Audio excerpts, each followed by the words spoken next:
Welcome, everyone. Thank you for joining us for today's session, Impact Measurement and Communication Tools. This is a presentation by someone that we've had present to us before several years ago, Marie-Claude Graton from Espace Idées. Now, in order to position this PD session in the context of what we've been offering this year, this comes as a complementary session to the one we did last week, where we showed you how to use the online journal, which is your data gathering tool. And today we're going to hear a little bit more about other methods of gathering data and then what you do with that data to showcase impact. So we are extremely pleased to welcome back Marie-Claude. Please tell us a little bit more about yourself, Espace Idées, and tell us all about impact measurement and communications. Thanks, Catherine. Good morning, everybody. Thanks for being here. I'm so glad to be back. Like Catherine mentioned, we did this. I'm trying to remember, Catherine. Was it just at the beginning of the pandemic, I think? Yeah. And impact, it was about impact, and it was a big deal back then. It was starting. It was well underway, I think, impact measurement for nonprofit organizations.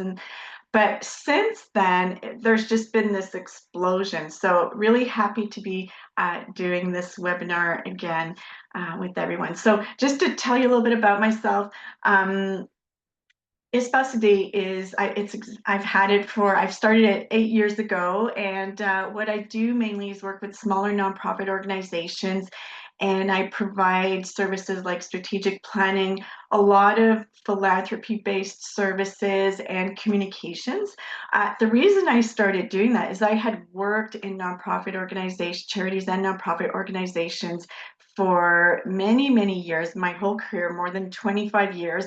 And I just felt like there were a lot of services missing for some of those smaller organizations. And so I decided, hey, why not start it? So, like I said, I've been more than 25 years of experience working with small, medium-sized, large nonprofit organizations here in Quebec, but also in Alberta. So I lived in Alberta for almost 30 years, and that's where I did most of my career. But I've been back in Quebec here for almost 20 years. So I've been working with a lot of organizations here too. So that's what Espace is. And you'll have my contact information at the end. So if you ever want to go on my website or you have any questions whatsoever, you'll have all my contact info at the end.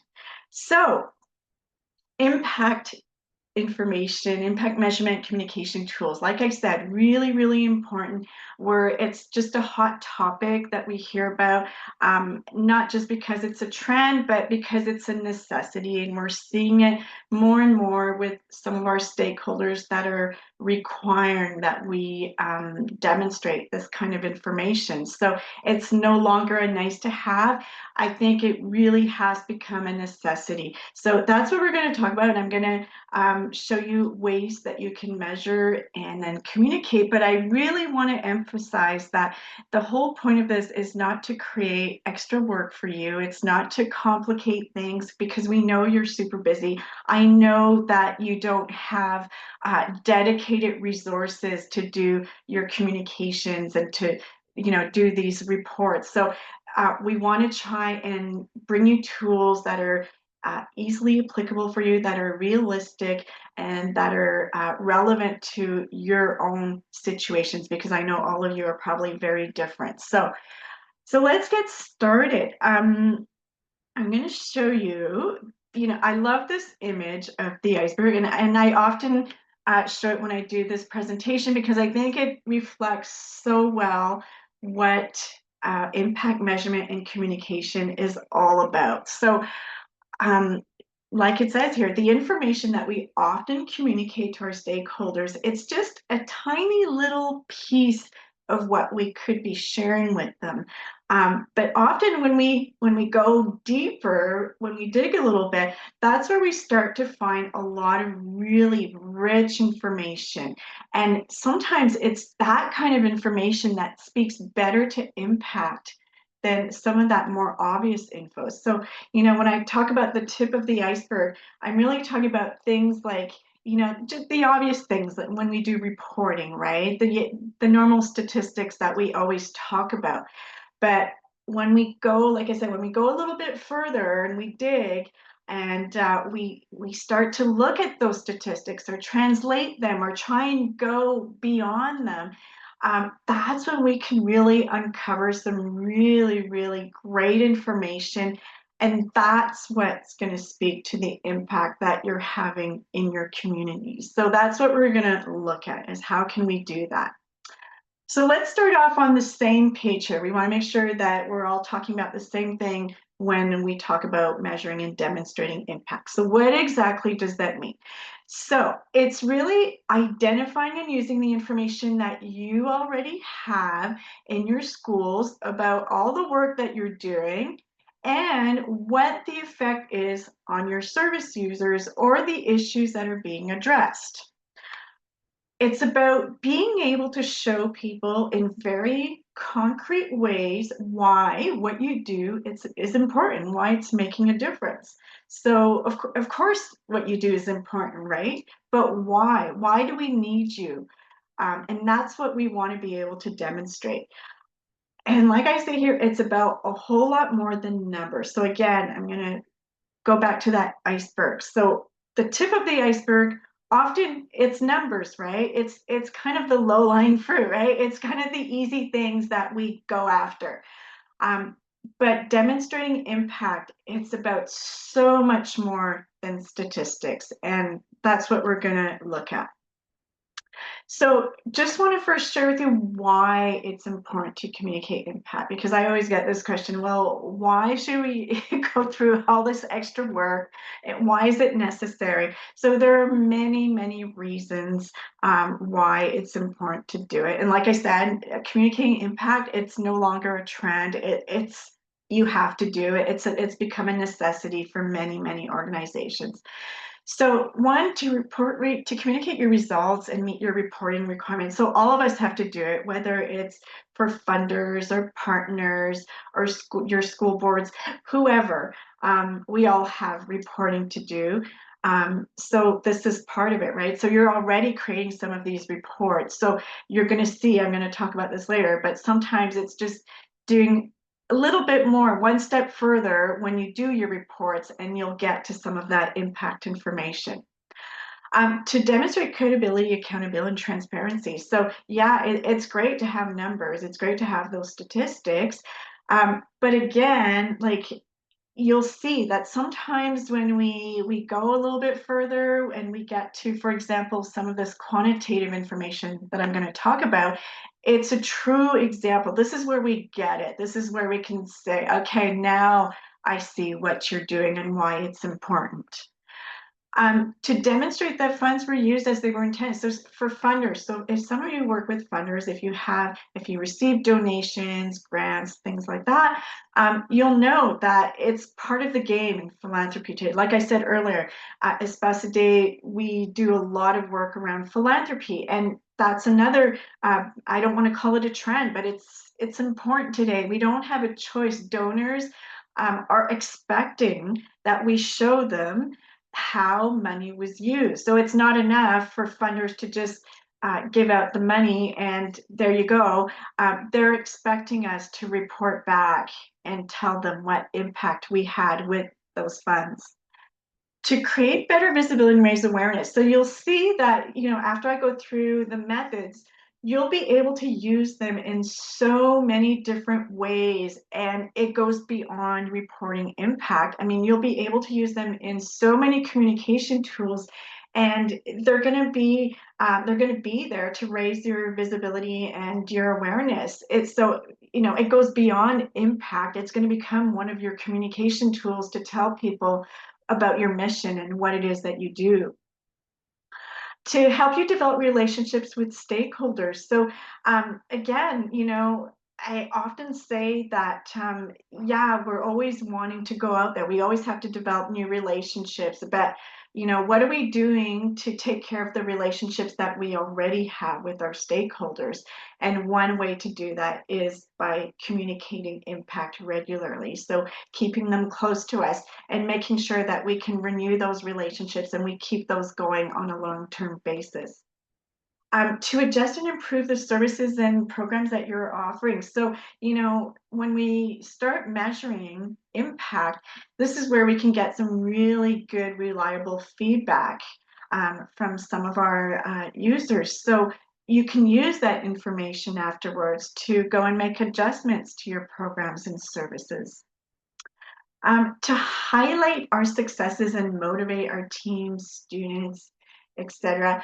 So this one, people will often say, well, what does that have to do with demonstrating impact? Well, we all know it, right? I mean, when we're in the daily grind and daily emergencies, and it's easy to kind of lose sight of all the good things that we're doing, our mission. And I think it's important to come back to that and why what we do is important. So again, demonstrating impact is a great way to motivate your team and to remind ourselves about the great work that we're doing and why it's important that we're here. Yeah, and Michael, if you permit me to interject. Yeah, go ahead. So just to really bring it home for say the CDA experience, we're talking about the CLCs themselves are funded by multiple sources, right? You have the Ministry of Education that has that pocket that comes to the CLCs, and then it's the work that you're all doing with getting your financial contributions, the donations. And so there's multiple levels of these stakeholders, and the information that you're compiling and the impact that you're reporting on gets transmitted to your school board reps, who then have their own reports to do to the funders, including the Ministry of Education and to the DGs of the school board. So there's a lot in there that's interconnected. And so thinking about it as a team, what do we need to collect, both for our stakeholders, like our daily stakeholders, I would call them, the students, the school staff, the principals, the families, the community, and then to those who are kind of deciding where those envelopes are going to be distributed and how they're going to be distributed. So it's really interesting to hear all of these laid out in those points. Yeah, thanks, Catherine. And you're going to see, right, that it doesn't, I'm going to show you, and I don't want to scare anybody, it doesn't have to be complicated. And again, I want to emphasize that, the whole point behind this was to simplify and to find solutions that are applicable for you. So even though we have different kinds of stakeholders, the information I'm going to show you, it can be tweaked. It doesn't have to be, you don't have to measure differently for all your stakeholders or communicate differently for all your stakeholders. Your messages might be a little bit different, but we're going to get to that. But we're going to try and keep it as simple as possible. So, and by the way, I did mention this at the beginning, but Catherine, you just remind me, if any of you have questions or you want to add something, by all means, please do so. Stop me, raise your hand, or Catherine's going to wave to me if I miss something. So please, at any time, let me know. Okay, so how are we going to measure and demonstrate the impact that you're having? So the first thing that I would like you to do is really I'm going to show you a set of questions, and it's really just to get your mind thinking about some of these things. And you'll see that it's going to help you kind of, it's going to steer your way. It's going to help you determine what direction to go in. So they're like cues, I would say. So the first one is you should be able to answer the question, what problem or challenge are you offering solutions for? So, I'm not saying this so that we get, stuck in the negative and, problems. But obviously, there's challenges that you're dealing with. What are they?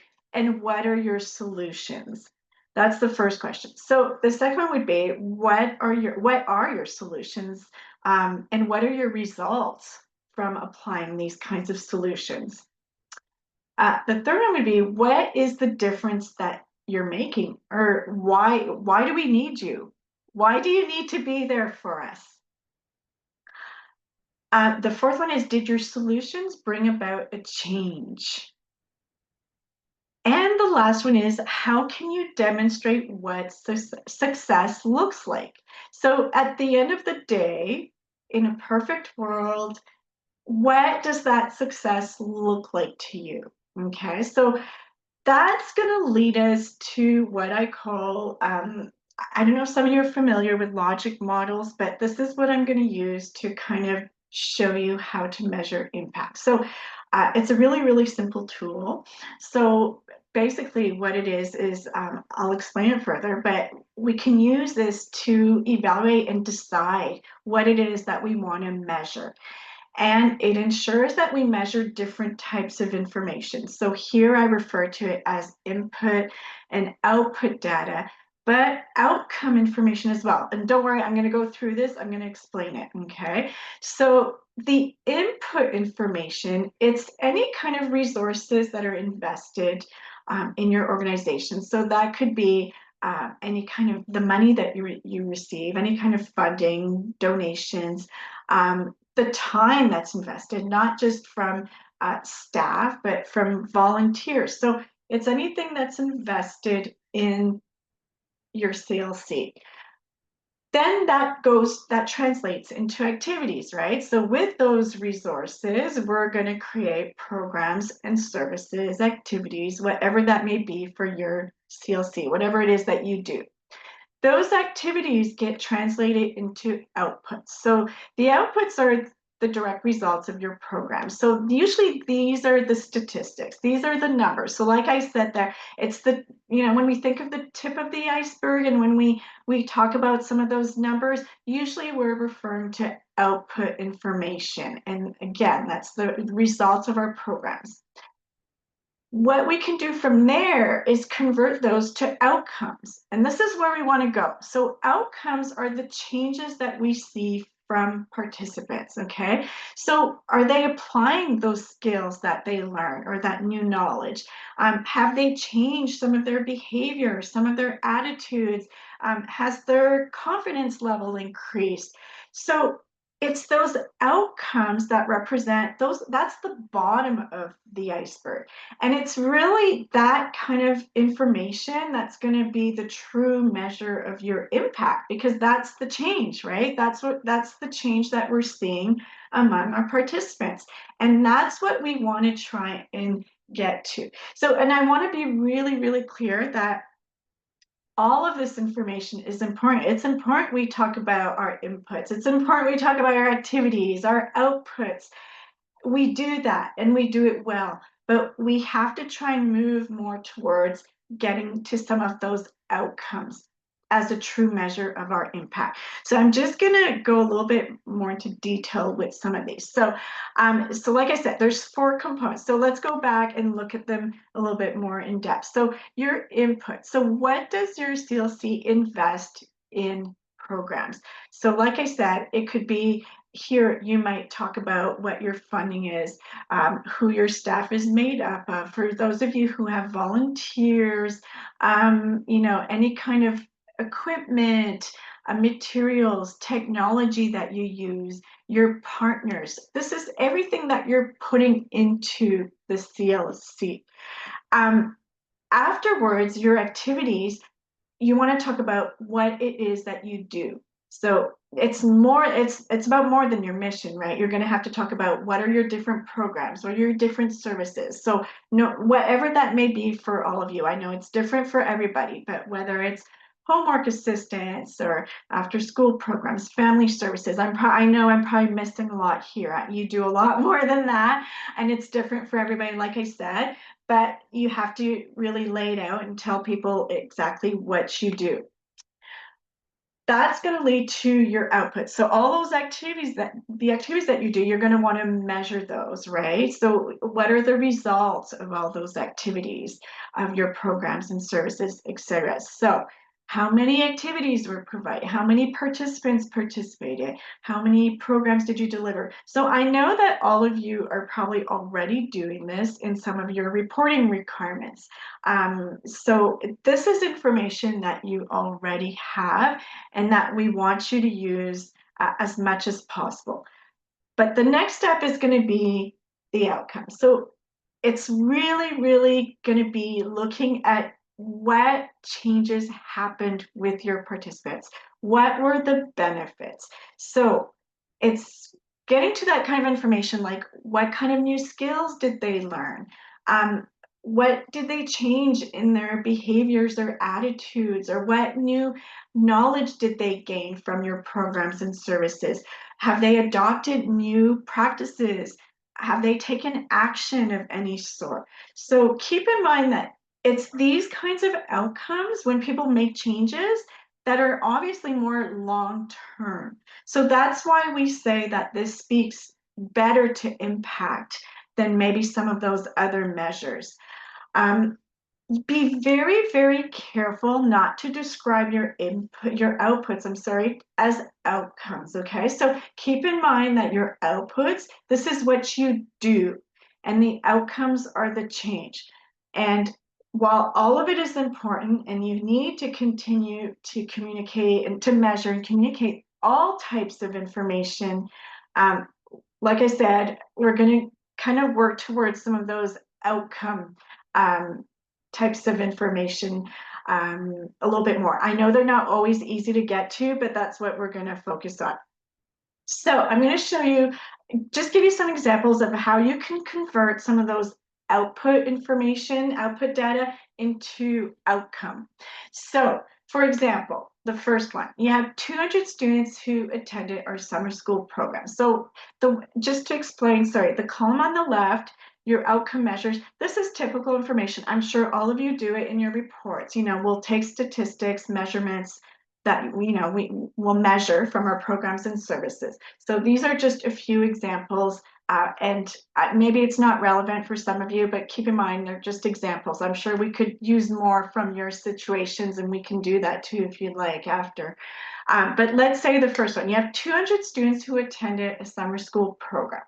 So the way to convert that into an outcome would be to say 85% of attendees in our summer programs improve their math skills and increase their self-confidence in pursuing next level fall math courses in order to complete their diplomas. So really, we're taking that statement, that output measure, and we're sort of saying, okay, well, 200 students attended summer school programs, so what? Like, I mean, that's great, right? It's great, but what does that mean exactly? Why is that a big deal? Why is that important? And what does it translate to? So that's what we want to do with our outcome measure. So another example, 50 laptops were distributed to families. Well, again, it's, yeah, that's great, but what does that mean exactly? What does that translate into? So you could go further once and say, well, 90% of students report they can complete assignments at home, thereby decreasing dropout rates. Please keep it, I know these are generalizations, these are just examples. I just want to convey the message. But another example, 100 teachers were trained in community service learning. So you could translate into 80% of teachers report increased confidence integrating the community service learning approach in the classroom, and student engagement is at 15%. And our last example, 4 homework workshops were held for parents. Well, again, that doesn't tell you much, right? I mean, yes, it's great that you're doing it, but what does that translate to? Well, our parents' survey shows 85% of them feel better equipped to support their kids with homework at home. So, I mean, you see what I'm getting at, right? So it's going beyond those numbers and translating them. And we're going to get to that. I'm going to show you how you can translate into those outcomes. But I just want to make a point that while the output measure is super important, it sort of raises the question, well, like I said, so what, right? what's the big, show me why that's important or why that's a big deal. So that's what the question you need to keep asking yourself when you present some of these statistics. Another way that you can convert some of that information into outcomes is by using comparisons. So I'll show you what that means exactly.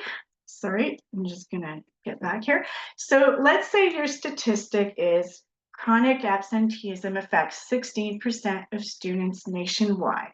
Well, okay, again, that, we get it, but maybe a better way to try and explain it to people so it has more of an impact, so it hits home harder, or so that they really understand what the problem is about, is to use some type of comparison. So what we could say is, in an average classroom of 25, about 4 students are missing so much school that it's putting their learning at serious risk. So when we convert it into that kind of statement, it's clear to us what the problem is about. Whereas just presenting the statistic, it doesn't really tell us much more. Another example, only 28% of STEAM jobs are held by women. The translation would be, for every 3 men working in science and technology, there's only 1 woman, showing how much potential is still untapped. Another statistic, the high school graduation rate increased from 78% to 84% over 5 years.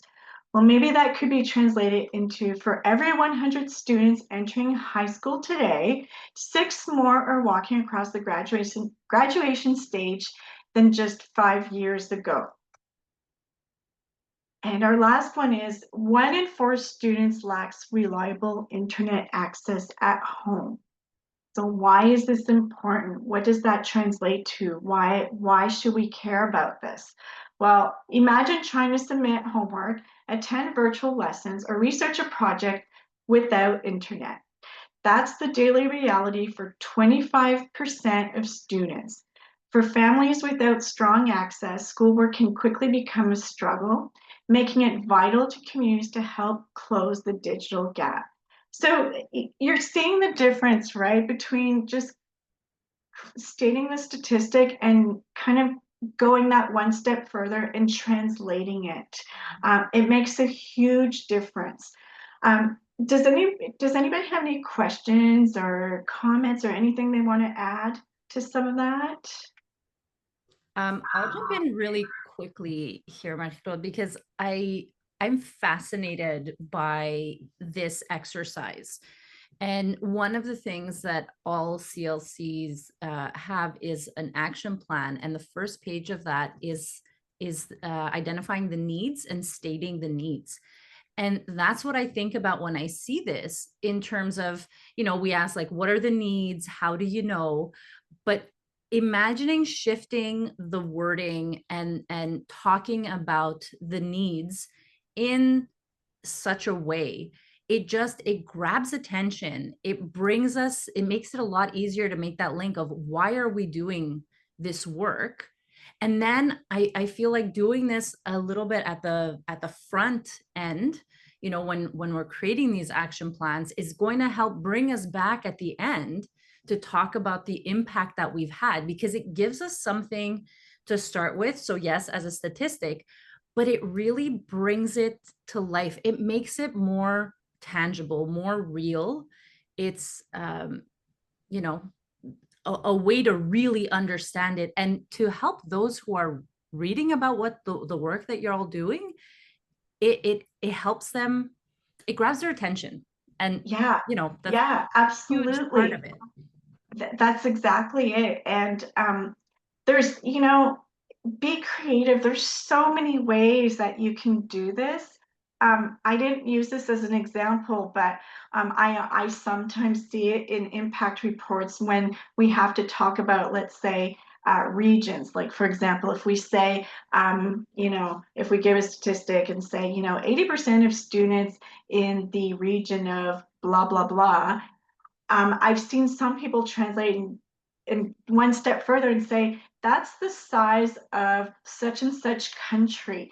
So there's so many creative ways that you could translate this information. And I'll just give you one little trick. If you need a little bit of inspiration, don't forget about our best friend chat.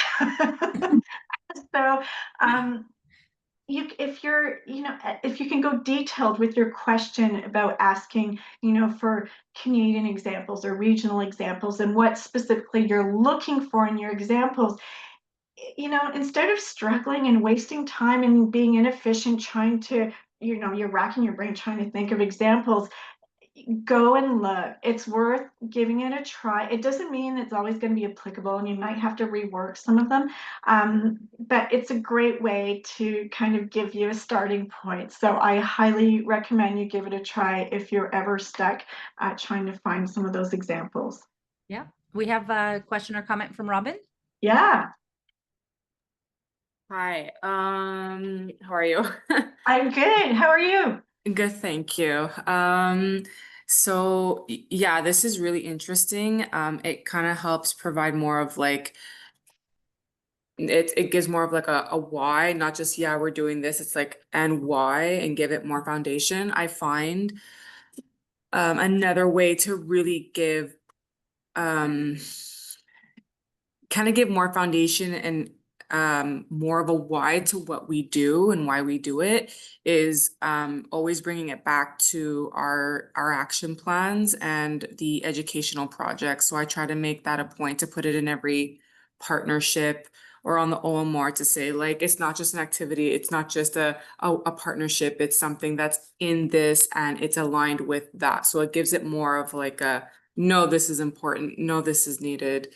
Like, it's not like we're just doing it for because, Absolutely. And I love that you're using what you already have. It's there. You have it. So use it, right? And maybe it's just a few little tweaks too that we're going to talk about that could be added that, might take it a little bit further. So good. I'm happy to hear that.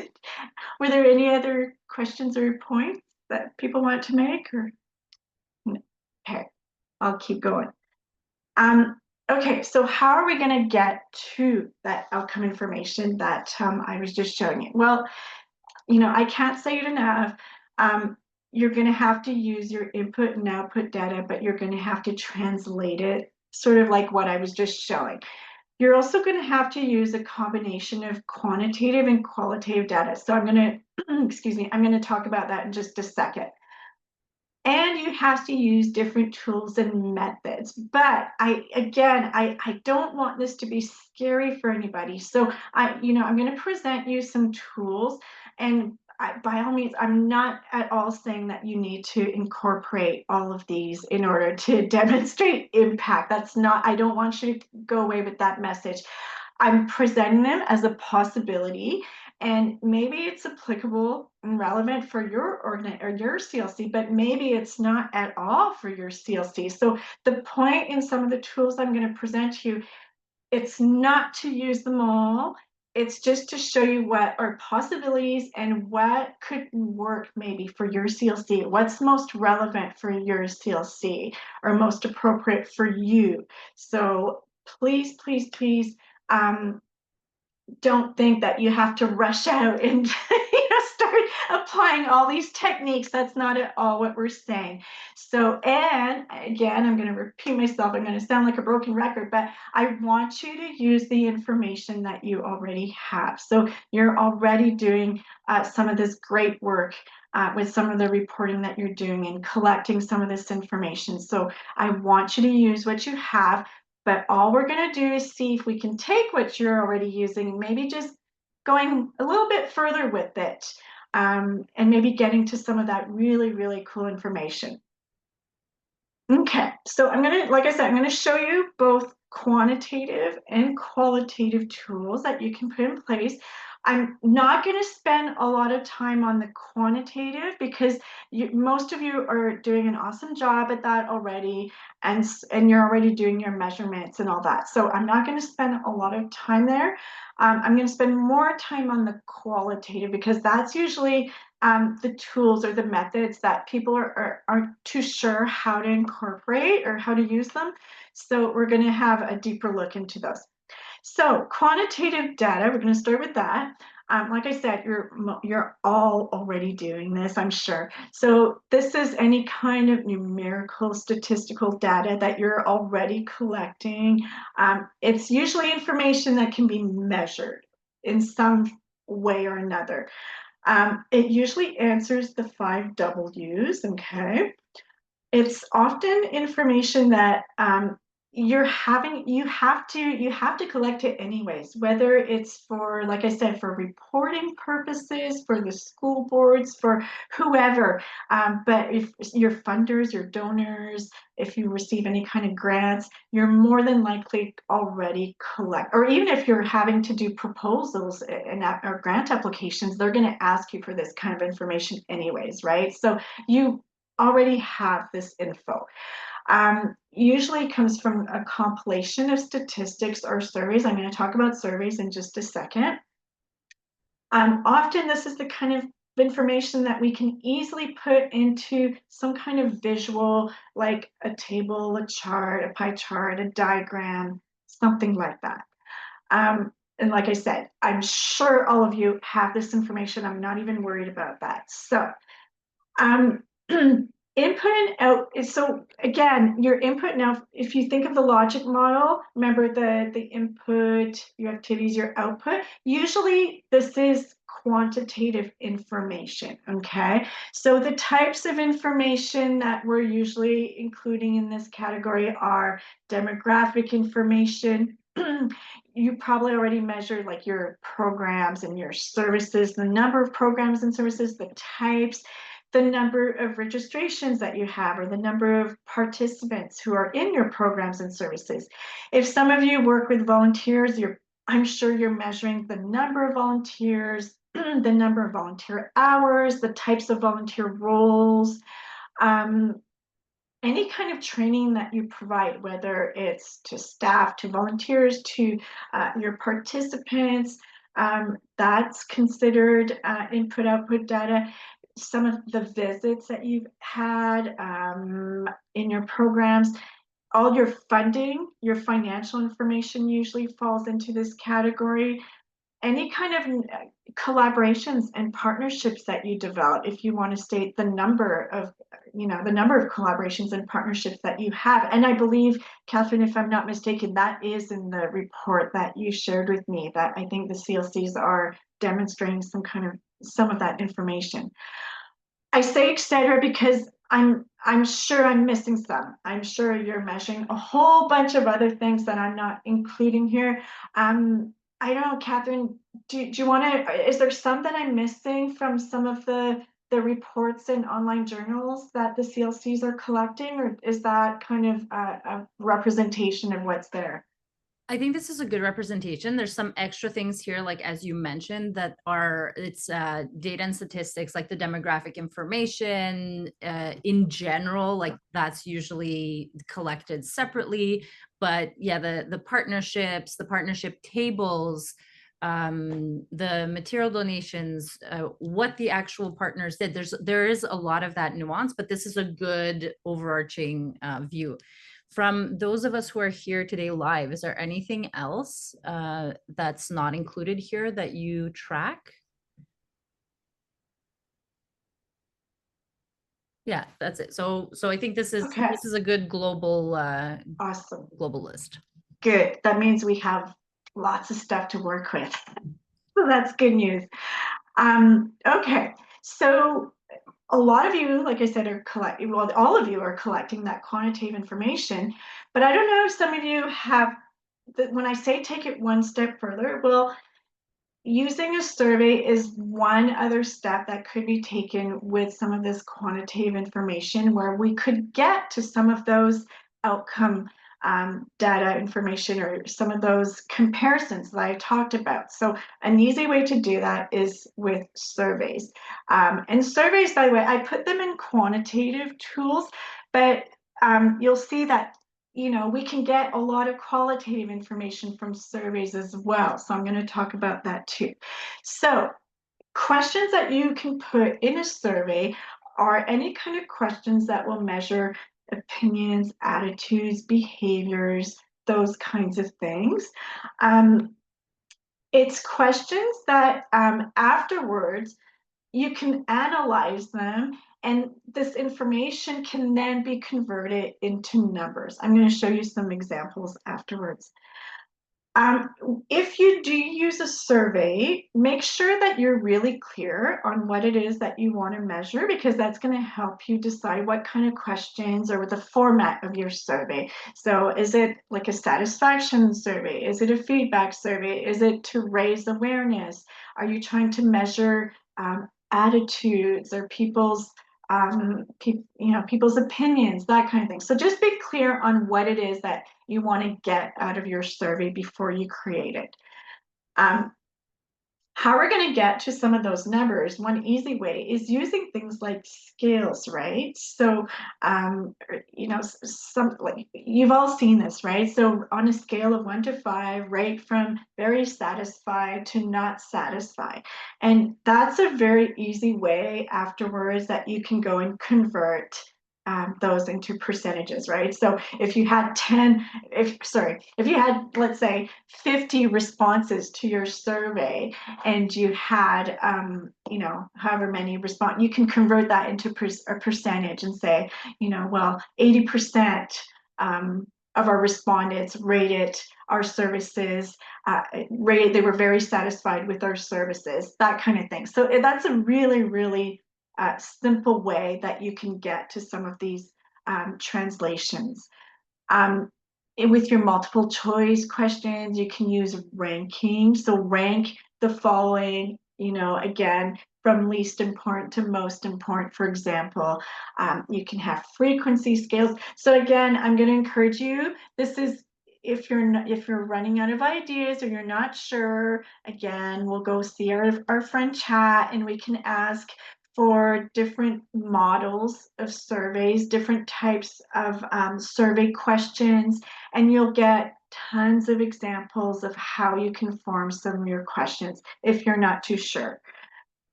It's these types of questions that are going to let you convert responses into statistics, which are really, really interesting. And it's from those statistics that you're going to be able to do some of those outcome conversions that I was showing you earlier.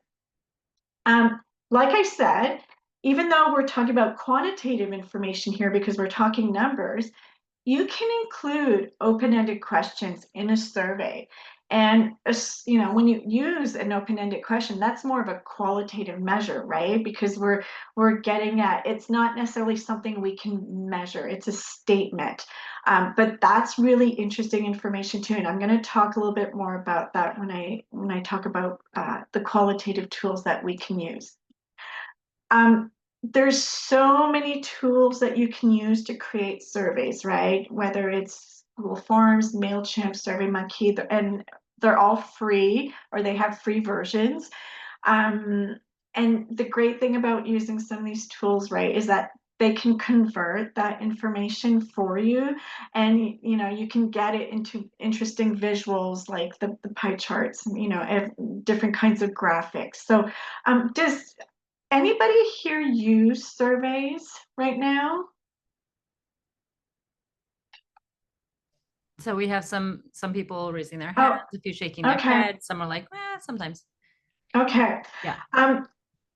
This really, surveys are fascinating. I find that they're such an easy tool to implement. And I want to be clear, when you do a survey, the idea is not to create like a 50-question survey that takes 20 minutes to fill out.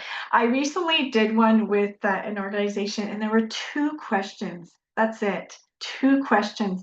And when we sent it out, I really emphasized this is going to take you like less than 2 minutes.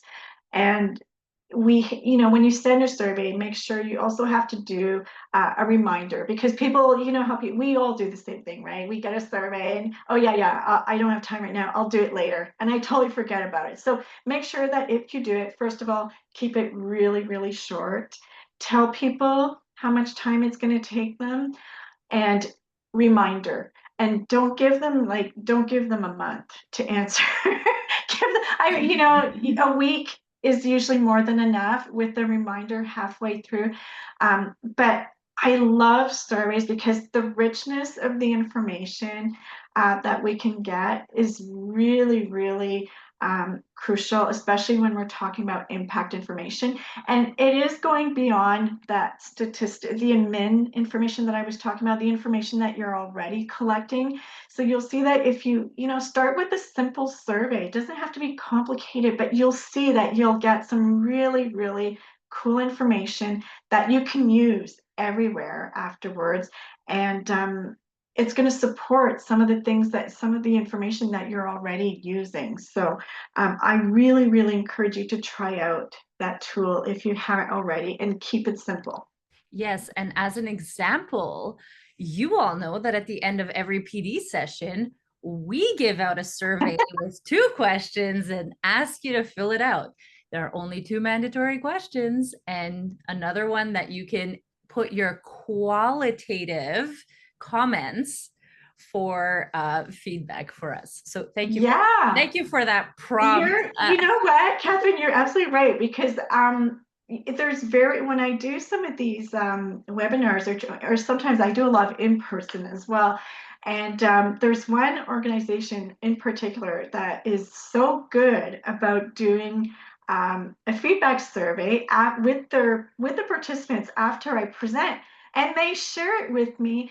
And when I was telling you earlier about why we should communicate impact, and I don't know if you remember, one of the reasons why was to improve our services and programs. Well, from the information that I received, it helps me better my presentation. And it's the same thing for you, right? So these are great. It goes back to the why behind why why do we do this? And this is just one reason. Yes, surveys can help you improve services and programs, but you will get so much more information from these tools. So I highly, highly recommend it. Super easy to use too.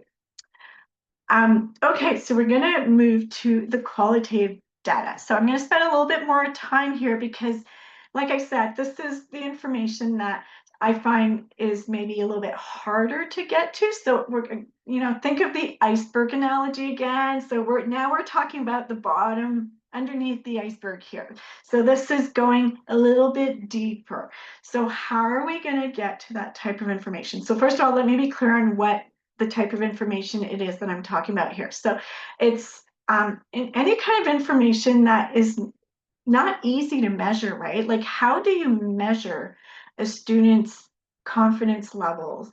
Or, it's the type of information that you just can't necessarily get in numbers. You can ask about in a survey, did you feel that, you have new knowledge or new skills that will allow you to apply what you learned? And yes, if you can say, 80% of our students agree that yes, they have more knowledge and they'll be able to apply. And that's great. We want that output information. But again, we want a little bit more, like, how are they going to apply it? And we want the richness of that information. So it's often descriptive information about people, events, or behaviors. It describes the how and the why. So why did people make those changes in those behaviors? Why did they come to you for services? Why did it make a difference for them in their lives? It can be observed, usually. So, you'll see that sometimes with tools, sometimes it can be tutors, teachers that are observing and noting some of the changes in behaviors and all that they're seeing as well. It can explain motivations, thoughts, attitudes, things like that. So again, we're in the why, like, why are people needing your services? Why are they turning to you? Why has it changed something for them? So, like I said, examples, and this is exactly why it's hard to measure. So things like self-confidence, well-being, happiness, changes in behaviors and attitudes. You see where I'm going. Like, it's how do you measure these things, right? You can't really, or it's really hard to. So what we do is we use qualitative measurement tools that are going to get to some of that kind of deeper information. So obviously, when we do these kinds of, when we use this type of information, keep in mind that it can be a little bit more abstract and subjective, and it can be open to interpretation, right? But you'll see that in some ways, it's also it's more concrete because we're putting ourselves in the shoes of some of the people who are using our services. So I'm going to go through some of the tools that we're going to that we can use. So the first one is going to be storytelling and testimonials. So I'm sure storytelling is like another one of those buzzwords in our area, in our sector, that's been around for several years now, but I feel like we're hearing about it even more and more. So this is a great way to get to some of the outcome information that we're talking about. So what do I mean by storytelling? So storytelling is being able to use real situations and personal stories from your CLC to communicate what it is that you do, key messages, impact information, that sort of thing. So it has to be real examples that you're seeing in your CLC. The reason why it's so much easier or so much more effective is because, well, think about it, right? It's so much easier for us to understand sometimes what are really complex social issues when we can see real examples and relatable human experiences. So like what I was saying earlier, it allows us to put ourselves in the shoes of some of those people. And that's when we go, okay, now I get it. It's a great way to build trust and engagement with your stakeholders, because again, you're showing them real life examples of changes that happen as a result of programs and services. So it's not just statistics. You're not just saying, well, 80% of our participants, received great benefit from the services that we provided. Like, you're actually showing them real results of people who benefited. They're more, hasn't this happened to all of us, right? Like, sometimes we're just bombarded with numbers and statistics and we don't remember, we get confused. But if somebody tells us a story, we more than likely will always remember that story, right? Like, we're hardwired, right, as human beings to remember stories. Like, storytelling has existed forever, and we remember. That's how things are passed down, right? So keep in mind that stories, so much easier for people to remember than statistics. So in general, when we use storytelling, it has the ability to connect emotionally with our audience and to really get to demonstrate really difficult and sometimes challenging social issues and problems that would otherwise be really tough to, I'll give you an example. I don't know if some of you saw, I think it was I don't know if it was La Presse or Le Devoir, and I think it was last weekend, and it was a great storytelling example. It was it was one of the reporters who went directly to some people on the street to ask them about their background and their experience, and how did they end up having to use some of these services. And it's everybody has judgments and all that, but as soon as you hear the story of why, that's when you go, okay,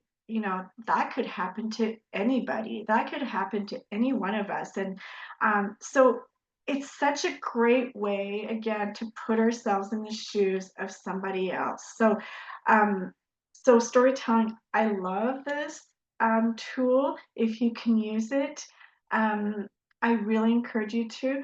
I'm going to give you a few tricks on how you can do that. But first, I'm going to share some examples with you. These are examples that I've found. I try to stick to schools. So, if you want to see examples from other organizations, you're going to find tons, but these are really school related examples. So I believe this was a school board in Ontario. And what I loved about this, it's on their website and you have the link on the bottom, and you'll have it in the presentation when I share it with you. And this was a series. It's a whole series, and the series is called "And This Is My Story." And it's a bunch of short little videos, and they talk to teachers, they talk to students, they talk to trustees, they talk to other personnel in the school system. And it's really, and this is my story. It's exactly what the title says. And they're really short little snippets, and they also have a little paragraph, beside each video to sort of give a little bit of information about what it's about. But I just thought this was like a really, really cool example of, again, putting ourselves in the shoes of somebody else. And because, like I said, it's everybody across the board. They covered, students, teachers, trustees, everybody. So go have a look at, these are just examples. It's just to give you some ideas, if it can give you a little bit of direction if you're thinking of wanting to try this as a tool. Another example that I found, which I thought was really cool, this was a school I think this was in Vancouver, and a high school in Vancouver, and they did this TEDx series with their students. And I just thought it was really cool because you can see that the videos, they're really short. They're just little snippets, not more than 5 minutes or so. And these students are telling their story. And if you go look, they vary from students, arriving in Canada, and some of the struggles some of them had. But it's a very concrete way of seeing what some of the services and programs are doing, or the difference that they're making. So again, you'll have the link that you can go and check some of those videos out. Yeah, and I'll share one more with actually two more with everybody. And one of them, so many of you have heard of the I Belong, or I Belong Here, Ma Place est ici project. And there's a gallery that showcases, the archive for all the years that it's been running in its various iterations. And there's videos to promote it. Then there's the videos that the students make talking about belonging. So knowing that some of the CLCs in our network are looking at that sense of belonging to the school, to the community. These are other examples. So there's a lot of different ways that you can create those stories, whether that's with the students, whether that's with community partners. And another example, and I'll find the link and add it, the CHSSN, the Community Health and Social Services Network, recently did several video capsules really talking about their story, 20 years later, and how that's impacted the community and the staff. So it's these are examples that are really close to home, so to speak, when you're looking at what storytelling could do and how that could be impactful. Absolutely. Thanks, Catherine. Yeah, if you could send those, that'd be great. And, I want to emphasize for everybody too that this doesn't have to be a professionally produced video here. Everybody has their iPhone. Everybody can, the importance is not to have that professional quality. That's not what we're after.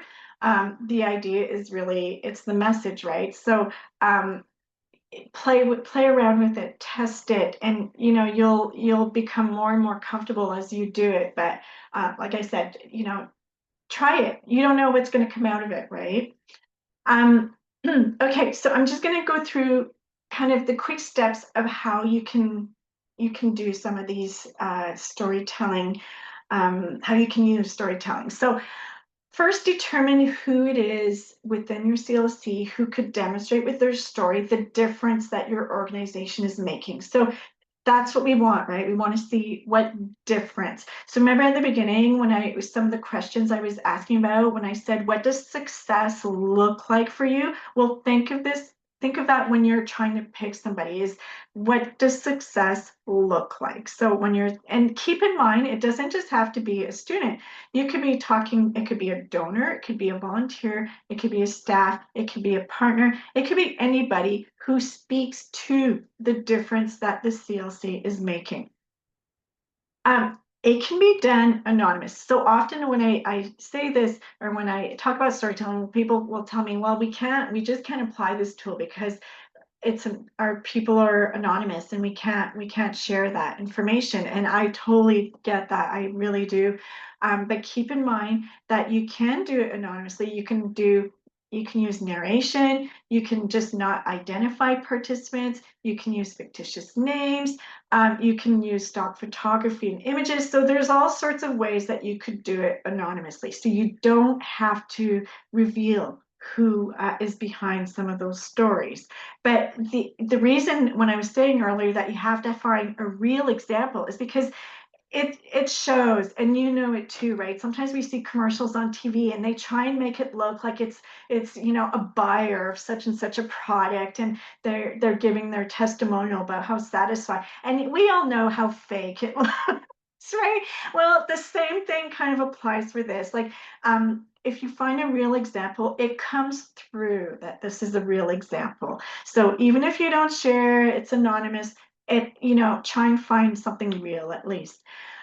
You're going to describe the person and you're going to present the challenges that they're facing. But please, please keep in mind, the whole point is not to go into a whole victimization and to focus on the negative. And that's not what we're doing. That doesn't work, by the way. So, but we have to present a challenge, right? Because obviously there is a challenge or some kind of difficulty, or else we probably wouldn't be there. So explain what that is.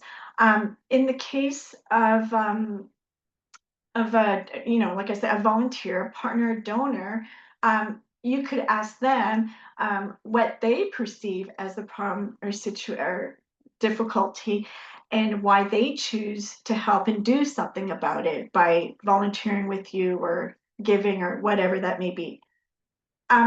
In the case of a student, we'll talk about what the action that was undertaken to address the challenge and what prevented the person from achieving results in the past, because that's what we're going to see. That's what we're going to see, the difference that you were able to make in providing your services and programs. So then you're going to present what the solutions were found, what program were they in, any kind of actions that were undertaken. You're going to describe how they adapted to their new situation, or how they overcame the problem or the challenge, how it's made a difference for them, and the progress so what changes happened, what skills did they apply, what knowledge did they gain, whatever that is.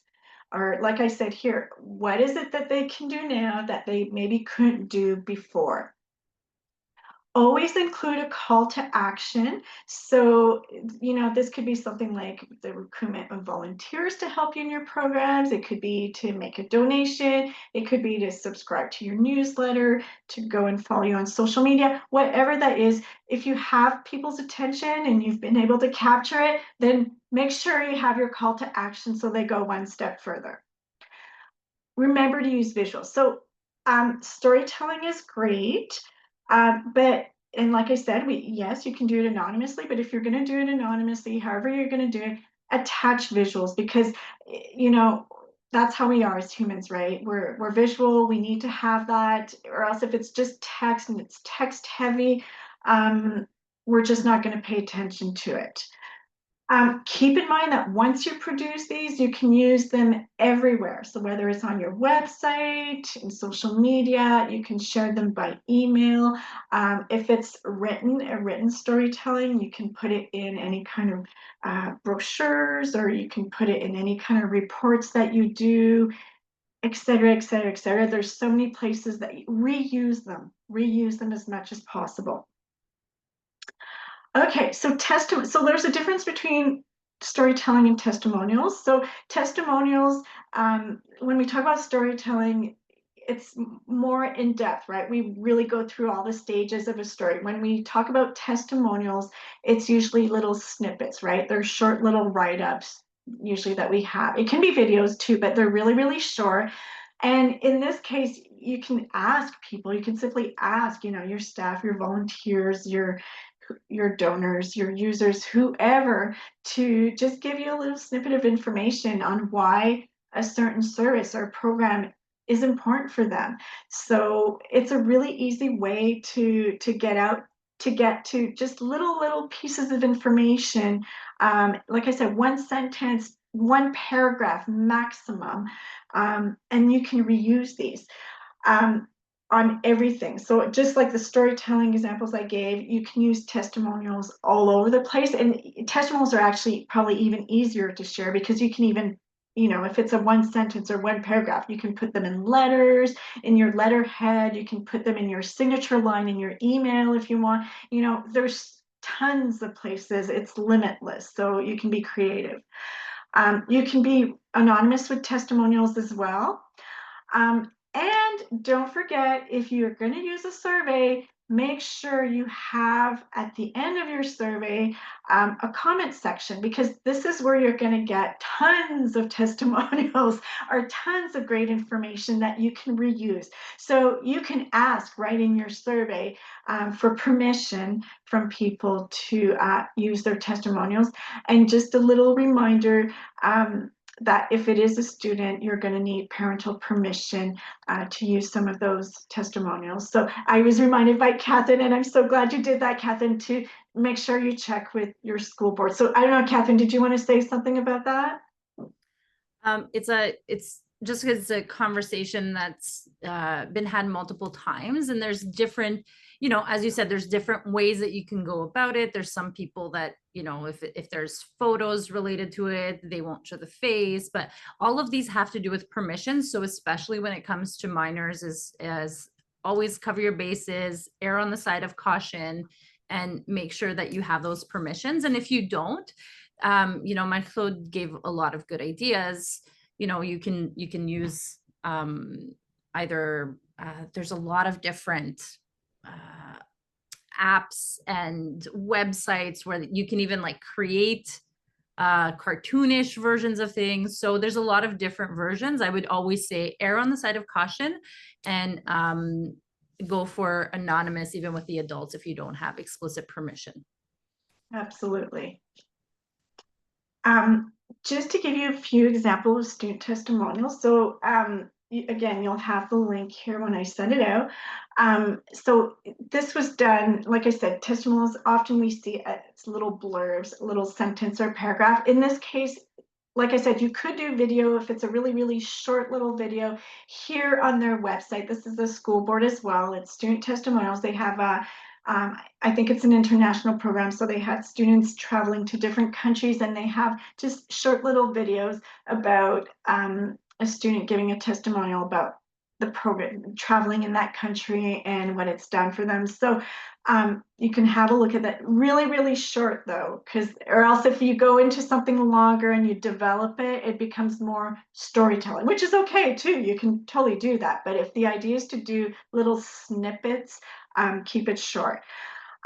Another example, this is another, I think this was a private school actually, and this is little testimonials from parents.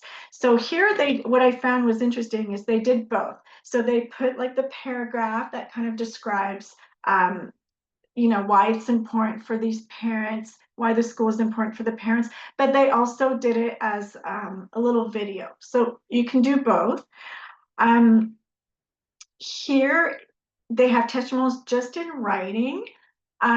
In one case, it was a school, they used their Google reviews, and they just took their Google reviews and put the Google reviews on their website. The only the only thing I'm going to say about that is just be careful. Like, I find that when you do testimonials like this, it's very, very text heavy. It doesn't really make me want to read it. It's not as interesting. So if you're going to use testimonials this way, I would use less.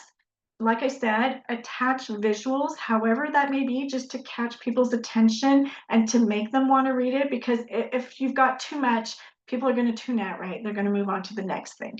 So, but I've put those there just so you can see and give you a few ideas if you're not sure about how to incorporate testimonials for your CLC. I'm good, Catherine. You know what? Did I mention at the beginning that we're going to take a little break, just if anybody wants to grab a coffee, a glass of water, go to the washroom. Okay, so we're on to another qualitative tool, which is the journal. And, I'm going to start by saying I know that this may not be relevant for everybody or easy to put in place for everybody. I'm presenting it as a possibility.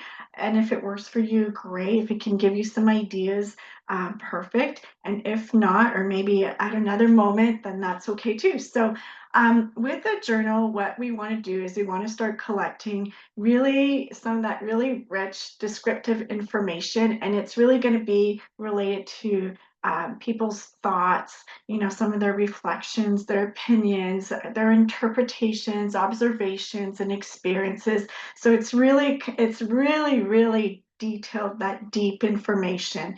Obviously, it's more personal too. We have to keep that in mind. It can be useful for programs or services over a period of time. So sometimes when we want to track participants, if throughout the school year or whatever. So at the beginning of the school year, what were some of their objectives, and keeping track of those and reporting on them, and then looking back at the end of looking at the end of the school year and seeing like what was achieved. And sometimes it's really powerful to go back at the beginning and to compare and say, oh, look at this is what I maybe had a harder time doing, and now look what I can do. So it's, again, you'll see we can get some really good impact information that way. Again, this is a great way to get information. How would we measure that kind of stuff, right? It would be really, really hard. So a journal is a good way to get into the really detailed stuff. It can be reflective or structured. And what I mean by that is, it can be a journal that you hand over and you let people do what they want to do with it. Or I've seen some organizations that I've worked with too who've used a journal where it's like pre-printed with specific questions that sort of follow a program. So after each session, they'll have certain questions to answer, or they'll have prompts or whatever. So it's up to you. There's no rules on how to do this. It's whatever works for you. Like I said, you can also include, keep in mind, open and closed-ended questions in your journals. It can be things like people, especially with students, right? They love doing in journals, they love including texts or quotes, or it could be lyrics. It can be anything. So the door is wide open. You can be really, really creative with this. And like I said here, the idea is really to let the learners or let the students or whoever your participants are to use it as they see fit. From that, you can sort of take some of questions and themes, and you can go and look at what's the progress, or what are the developments, what were some of the challenges that were talked about, and some of the solutions that came about. Keep in mind, again, that journals are very, very personal, highly, highly confidential. So of course, if you're going to want to use any of these, it has to, obviously you have to get permission, right? You can't just go ahead and take whatever you want. So you're going to need permission from the participants, but you can do this by assuring them that you will never, ever, ever use their name or associate who said what, with what quote or what drawing or image or whatever. And again, keep in mind that parental permission will be needed if you're using if you're using any of the journal, anything from a journal, really. Here I mentioned testimonials because yes, journals are a great way to go and get testimonials, but it's not just testimonials. You'll need permission, if I'm not mistaken, Catherine. It's for across the board, anything. Yes, anything that has anything to do with students, photos, written, artwork, like everything requires permission. The rules vary by school. You check with your school, you check with your school board, and follow those directions. Yeah. But I'm actually curious if anyone in this group has ever worked with journals before. I know of one group. It wasn't directly the CDAs, but the CDAs were partners in a program whose volunteers were filling out journals, and they used that for many things. But one of them, I suspect, was also to get that data to evaluate the program and then probably been able to pull things for reporting. It's an interesting concept, and I love how you framed it in that it could be something really creative. So if I think about CLC schools that run after school programs and it's coordinated with a partner, thinking about how you want to showcase the impact, what your why is, and the so what, for what reason, it would be interesting to see it that way. It sounds like it's a little bit more involved, but again, depending on what impact you're looking to showcase, it could be interesting. It really is. I can give you one specific example. One of my clients, and they're using a journal. It's a First Nations school up north, and they use the journal for in non-traditional ways, where they allow students, and it's a predetermined journal that they printed, and it does have prompts, but it's also open to letting students be creative and use it how they want. But the students have this journal to accompany them. It's on a specific program that covers like very specific themes, a lot around mentorship and things like that. So it's a beautiful journal. The students love using this journal. It's not, it has to be presented as it's a no pressure thing, right? Like if somebody doesn't feel like using the journal, they don't feel like using the journal, right? We can't force them to, but the things that come out of it, it's so rich, like it's so fascinating and so interesting. So, I would say, again, it would be one of those things that you could just test it, right? And see where it goes and see if it's appreciated. And if not, then that's okay too. Sometimes it has to be the right program, right? It has to be the right fit. It's not something that you can just implement across the board. So yeah, I'm thinking just, when we talk about we have the outputs, but then what are the outcomes? A lot of CLCs will have areas of focus like mental health and wellness. And it's really difficult to track change or to be able to make that assessment from, we had 7 sessions this year. And the so what to that is like, what was the actual impact of those sessions? It's a way, from what you're explaining, I feel like it's a way to track the change in real time, that you at the end to be able to take that information and make a really strong statement. After every session, the participants fill out, just a couple of words or how they feel after a session. Has that changed at the end? And I feel like that would complement a survey really well, where you would have that extra context. I'll give you another really, really quick example. And I used to work in a hospice, and the hospice had grief support groups for children. And in these groups, the first thing they would do the counselors is the children would show up and it was a visual, it was on the wall and it was a thermometer. And there were like all these, it's like these emojis, right? These faces, and from happy, sad, mad, like all the emotions across the spectrum. And they had to put on the thermometer, like they had to say where they were in terms of that spectrum of emotions. So when the children arrived to the program, they would right away have to indicate where they were. And when they left at the end of the session, they had to go back and say, okay, after the session, where do you feel now on the thermometer? And it's so simple, so simple as a tool, but it allowed them to say, make statements like, when children arrive at our programs, many of them feel this, but after the sessions and after they've learned how to blah, blah, blah, they leave feeling more, you get what I mean? So it's like That's such a brilliant and so simple. Okay, CDAs, go see your elementary school teachers.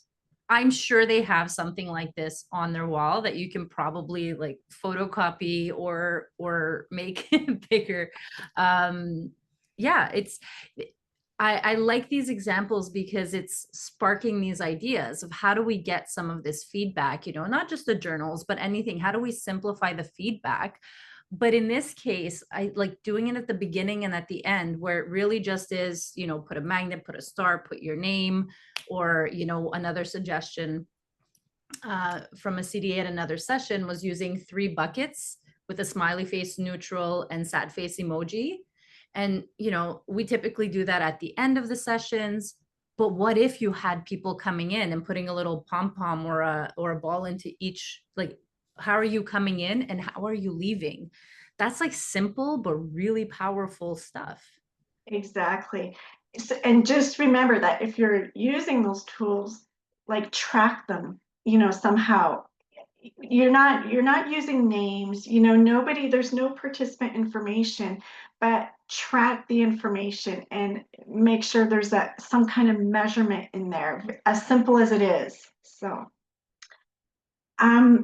okay, so I'm going to move on to, again, these interviews and focus groups, not for everybody. I get it. And again, it's just a tool that I'm throwing in there in your toolkit if it's something that interests you or that you want to try at some point.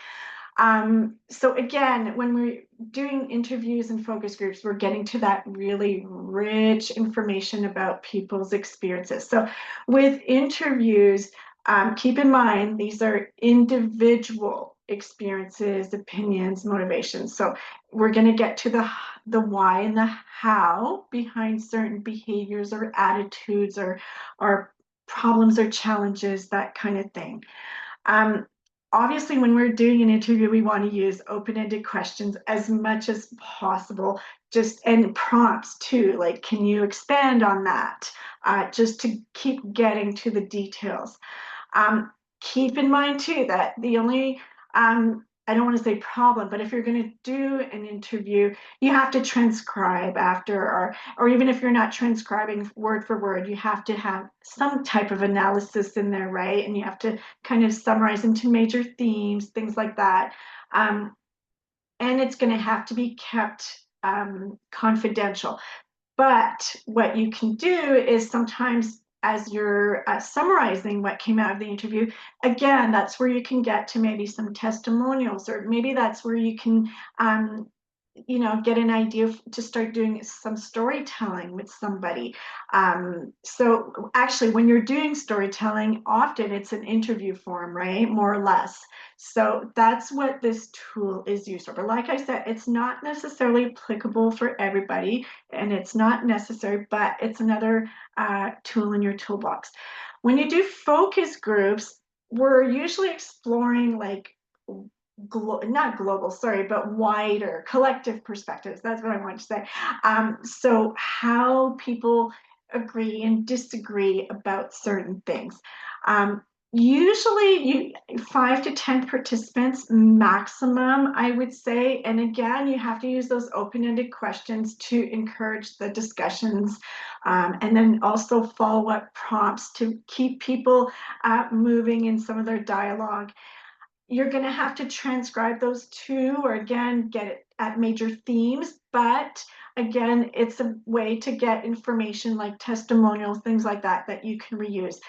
Just a little thing to be careful when you do focus groups. Sometimes what ends up happening though is you kind of get that group think mentality, right? Where people might be a little bit hesitant to give their opinion if they see everybody going in one direction. Some people might be a little bit embarrassed or a little bit shy about, you know, saying what they truly believe. So if you do focus groups, it's important to have, you know, a moderator who's very good at kind of taking care of those dynamics and making sure that everybody has a chance to speak and say what they think. So I know this is less common to use these types of tools, but again, I just wanted to present it if it's something that you could use at some point.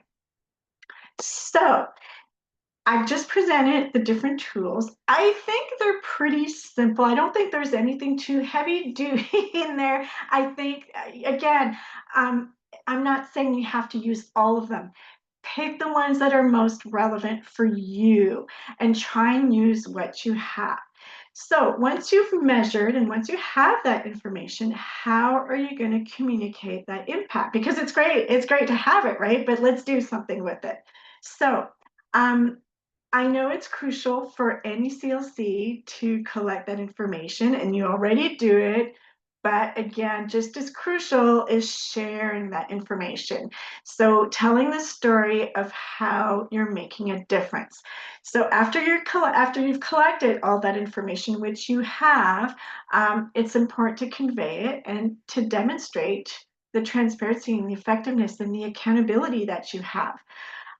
Your information is also going to have to be targeted to your audience. So I mentioned that a little bit earlier. So while I don't want you to start developing, 20 different communication tools, maybe it's just your message that's going to have to be tweaked a little bit. So because we know you're not going to communicate to your parents the same way that you would communicate to your school board or the administrators or whatever, right? So you might have, yes, you can use the same tools, same information, but maybe look at how you can tweak that information to cater it to your specific target audience.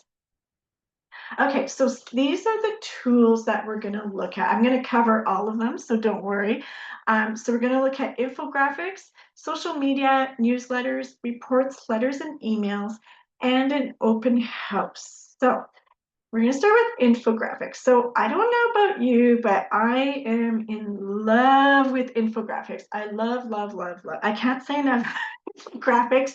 I just think that they're such an amazing tool because I think they have transformed the way that we convey really complex and large quantities of information into something very easy to read and understand. So for those of you who didn't know what an infographic, so it's a one-page document usually, and it combines text and images and charts and graphics, and everything is in this one pager, and we convey all our key highlights, key points in this document.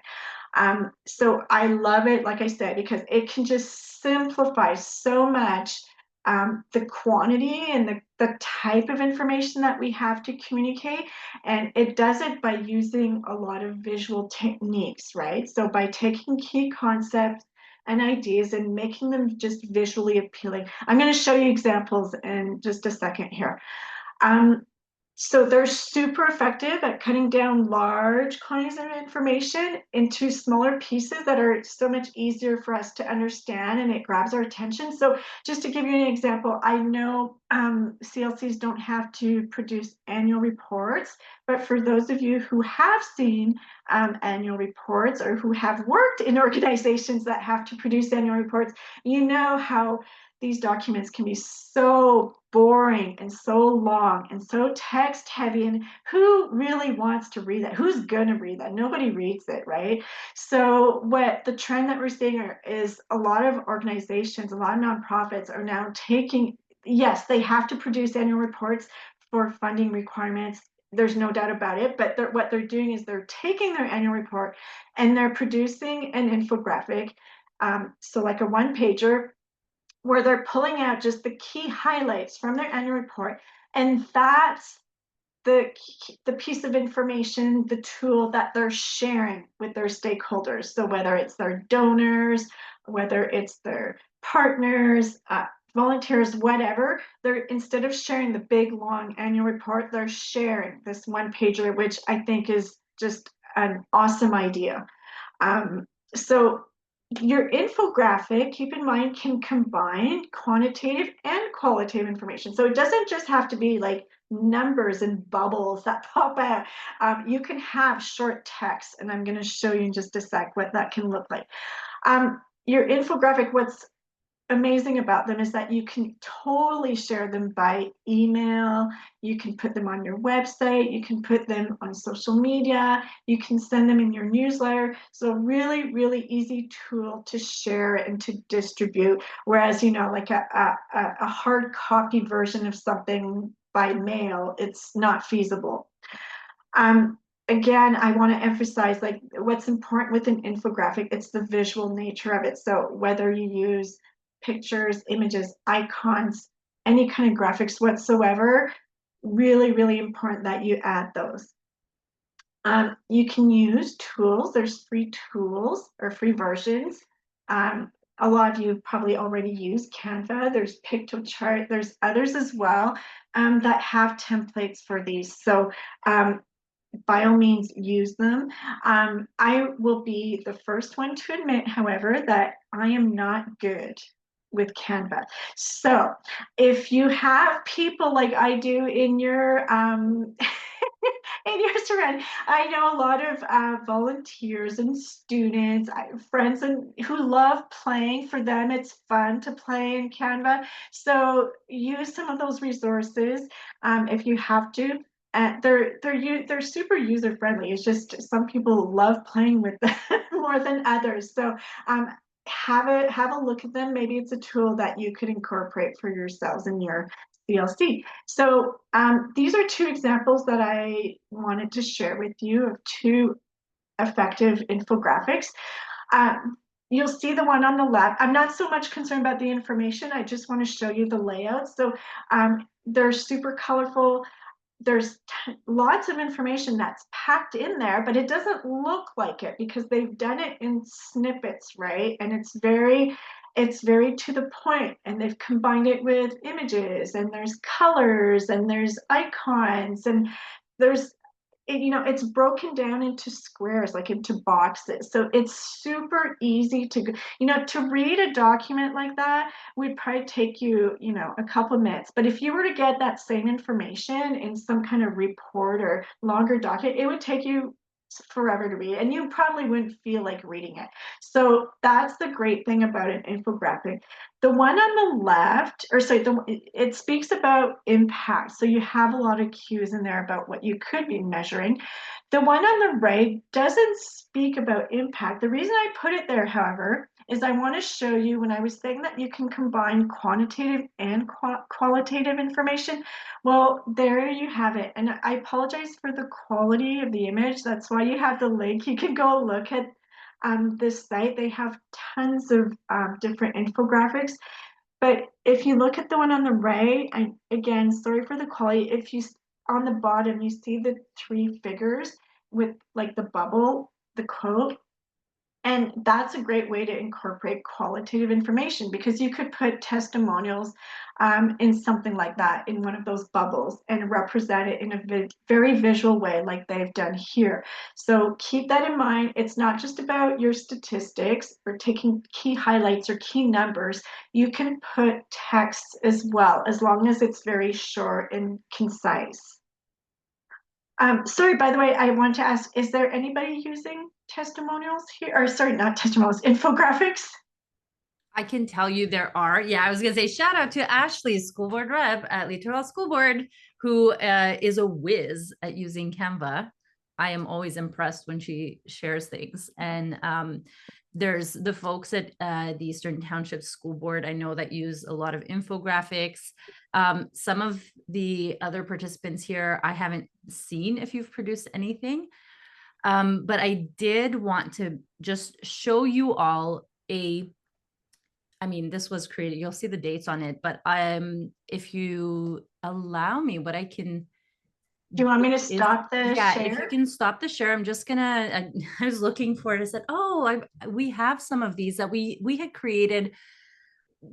I mean, this was before Canva was as popular as it was. We had gone into PictoChart and then had worked with a graphic artist to create it on like Google Draw. Anyway, all this to say is if you want a very simple way, it's not like the highest, it's not a 2025 design, but you could use this. It is available for anyone who is interested. And this is what it looks like.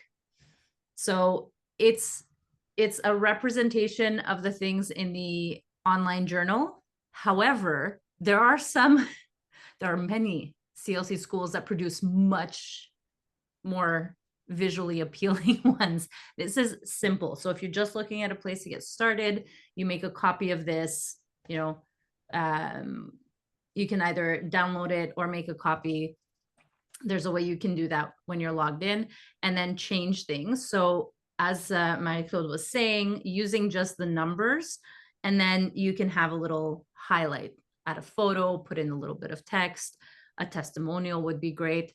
So there are a couple of things that you can use. There are a few more, but I will send links with the replay if you want to take a look at them. So that was it. Does I anybody love else have that. one that they want to share? No one wants to be put on the spot. That's okay. If you do have any you want to share, send them to me and I can send them in the replay. Absolutely. I love that because, if it can inspire others and just give a few ideas, why not? We don't have to reinvent the wheel here, and we all have different information anyways, right? But I love that you have a template, and I don't think it doesn't, you say it looks dated. I don't think it looks that bad. And I think it's a great way to get people comfortable with using infographics and playing around and just testing it again and seeing how it's used and the impact it can have. And you never know, right? But yeah, give it a shot. It's a great tool, and I'm sure the ones who are using it could also testify to why it's a great tool. So give it a shot. The next communication tool is obviously social media. So, we're there, right? We don't have a choice. So the only thing I'm going to say is make sure you're all pros at it. So I don't have to spend a lot of time here, but just make sure you use the right message for the right social media platform, right? So we know that obviously you're not going to communicate something on LinkedIn, the same way that you're going to communicate it on TikTok or whatever. So just make sure that you cater your message accordingly. Plan your impact communications on social media ahead of time. Be consistent. So the reason I say that, I don't know if most of you have social media calendars.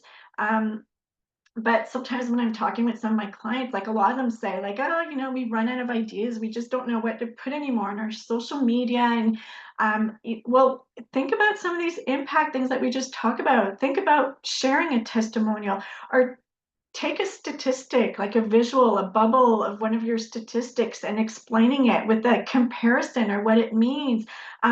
Simple little things like that. So take what you have and just think about breaking it down into more like bite-sized pieces and sharing that once in a while on your social media. We don't think of that, right? We think maybe sometimes they're sharing the whole infographic or the whole annual report, whatever, but you can break that down and to give you more content that you can spread out over time. So that's why I say put it in a calendar. It's going to help remind you to use some of those things once in a while. Always have a call to action in your social media. So often, we have these posts and they're awesome, but it's like, okay, well, so what? So make sure you have that call to action, even if it's as simple as redirecting people back to a website, or clicking to subscribe to your newsletter, to make a donation, to volunteer, whatever that call to action may be. It's really important to take advantage of it and put it in there. You can share your storytelling and your testimonials on your social media. So don't forget that. So if you've taken the time to produce it and to collect those testimonials, well, again, don't forget to share them.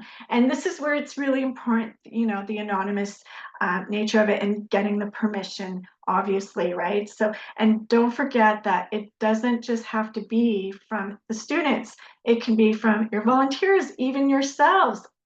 As somebody who works in the CLC, share your testimonial about what you see and what difference you think the organization is making, etc. So it doesn't just have to be the students, and it can be written, or it can be a short little video snippet too. So both of those work.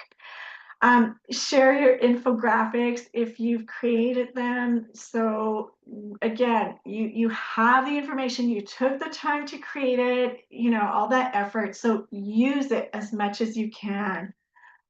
Share your success stories. So we often forget that, but it's so motivating, for not just for the people who follow us and for donors and volunteers, but even for the staff, the people in the organization. And sometimes we forget, to talk about our good news stories, or something, amazing happen, and we keep it for ourselves. We don't think of necessarily going one step further and sharing those things. But again, that speaks to your impact. It's so simple, but that's impact information too. Talk about your services, your collaborations, your partnerships in action. Again, that's impact. If you have you all have great partnerships and collaborations. Well, tell us what you're doing through those partnerships, and show us what's happening as a result of that.